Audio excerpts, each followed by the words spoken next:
This guy said that I regret my entire life because of my unhealthy fixation with money. And this all started with the goal of FIRE, right? Financial independence, retire early.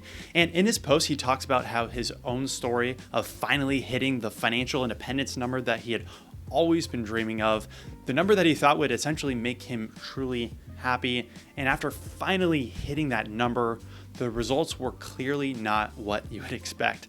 In fact, he wrote that his fixation with this number actually led him to feel a deep lack of purpose in his life. But what if I told you that having a deep lack of purpose is a result of ignoring this simple but powerful rule when planning your financial independence? And just to give you a hint, it's not some secret millionaire financial strategy that you'll read online. It's actually quite the opposite. But first, let's talk about what the FIRE movement is all about and what I think this Redditor was probably thinking about as he drew out this goal. So in general, he followed the idea that if you dramatically increase your savings to a point where you don't have to spend a lot of money to maintain your lifestyle, you can eventually get to a point where you have a big enough nest egg to stop working. Oftentimes, this can mean saving around 50% or more of your income. I think this can be an exciting goal for a lot of people, especially young people, when you read about the power of compound interest and you start to think about the idea of essentially, hey, maybe I won't have to work anymore if I can fast forward this. But there is a dark side to the FIRE movement. There could be a point where you fixate so much on money that you don't allow yourself to enjoy the journey, enjoy life along the way, which can ruin your life. Okay, now I want to tell you a story about John, who was a vice president at a large national company. His job pays really well, and it's a good thing it does. Otherwise, he wouldn't put up with such demanding hours and such a big, long work schedule. He's constantly on the plane, traveling, seeing clients, and usually working on the weekends because he has to get things done. Now, his job isn't necessarily his passion, but it allows him to invest a significant chunk of money for his and his family's future. Now, like many people who want to retire early, him and his wife agreed to make some difficult sacrifices to allow him to retire sooner so they could fully enjoy life together later on. Okay, so we fast forward a few years later, he's finally retired. He has a solid financial plan in place and he made those sacrifices, but unfortunately, one evening while John is driving home, he's hit head on in a collision, and he then unfortunately passes away, and there's nothing he could have done about it. It was at no fault of John, but John is not a specific person, but in many ways he's all of us, at least at some point in our lives. You know, we all need to work, we all need a plan, but when our lives are out of balance, we can miss the bigger picture and the bigger meaning and purpose. Now, John's goals were noble. He wanted to save as much as possible to reach their goals as fast as possible. In order to do that, sacrifices needed to be made. And this is honestly one of the most challenging parts of financial planning, which is basically finding the right balance between living for today and planning for tomorrow. In fact, building a successful financial plan is usually quite easy. The typical advice is basically to save as much as possible. Obviously, the more the better, so you can then enjoy the white sandy beaches of retirement.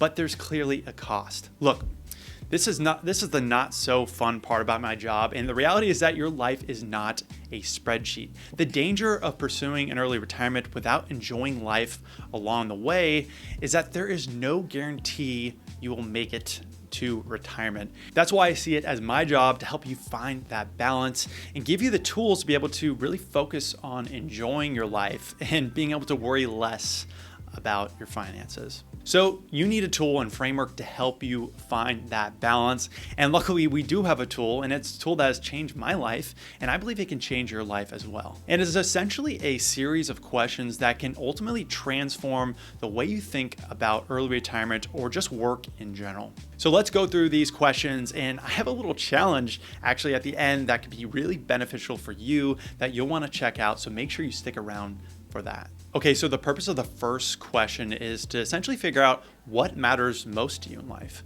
You know, when we're young, we have enough time to sort of say, all right, yes, I'll do that. You can say yes to a lot of things because we have a lot less opportunity at that point. So that makes a lot of sense.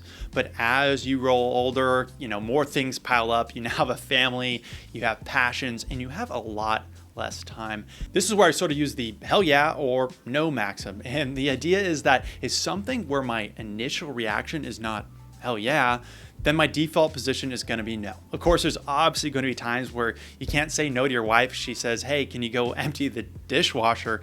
My point is that I cannot choose to do everything anymore. And so I decide to choose my family. So here's the first question. I want you to imagine that you're financially secure, that you have enough money to take care of your needs now and in the future. The question is, how would you live your life? What would you do with the money? Would you change anything? And it says then, let yourself go. Don't hold back any of your dreams. Describe a life that is completely and richly yours. And I'll pause the screen here so you can go ahead and read that and take a screenshot. Okay, so the second question is the idea that your life is on a clock, and we all know this. Now, if you're telling yourself, I'm going to be happy finally when I retire or when I hit that portfolio number, the truth is that that number might not come for 10 or more years from now. But what if you don't have 10 years left to live? Waiting to live the good life someday often becomes unacceptable when our timeline no longer extends to what someday is supposed to be.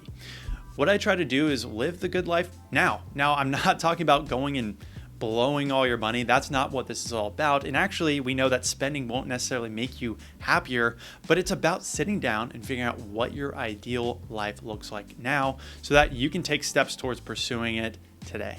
Okay, and that second question is, this time you visit your doctor who tells you that you have 5 to 10 years left to live. The good part is that you won't ever feel sick. The bad news is that you will have no notice of the moment of your death. What will you do in the time that you have remaining to live? Will you change your life, and how will you do it? Okay, so the third and final question is super powerful, and it essentially answers the question of what truly matters most to people in the end. And typically at the end of our lives, people don't say, man, I wish I earned more money, or honestly, like, what if I just worked one more shift or had one more side hustle? Most people, they wish they had spent more time with family, maybe have more experiences with those that they love, and make sure that those that they're going to leave behind would be well taken care of when they're gone. And that last question goes, this time your doctor shocks you with the news that you have only one day left to live. Notice what feelings arise as you confront your very real mortality. Ask yourself, what dreams will be left unfulfilled? What do I wish I had finished or had been? What do I wish I had done? Okay, so I also wrote down all these questions and put them in a Google Doc, which you can find in the show notes. But I have a final challenge for you. This is all about action items here. Take a look at that Google Doc. I want you to answer those questions, and then once you're done, send this video to your spouse and have them do the same exact thing. Now, don't let them see your answers. There's no cheating here, and really see what you both value here. I promise it will be a great conversation, and maybe you'll learn something new about each other. But you can understand all these concepts, and you'll come to learn that putting money away and building wealth is satisfying. It can be very satisfying, but it's not gratifying, and there's a big difference there. I mean, early retirement or retirement in general is not a drop of the mic moment. It may feel like the end of something, but in reality, if you allow it, it could be the beginning of something new and something fantastic. Now, for some of you out there, maybe you're not exactly ready for an early retirement, but guess what? You have the chance to get a taste of that without the full commitment of fully retiring, and that's by taking a work break, or what some folks call a sabbatical. But it's important you plan for it right, and there's a lot of mistakes that people make that are very avoidable. So I made a video on how you can plan financially for that in a very strategic way, and you can watch that by clicking right here. Once again, this is Matt. I'm a certified financial planner and advisor with 1 Degree Advisors.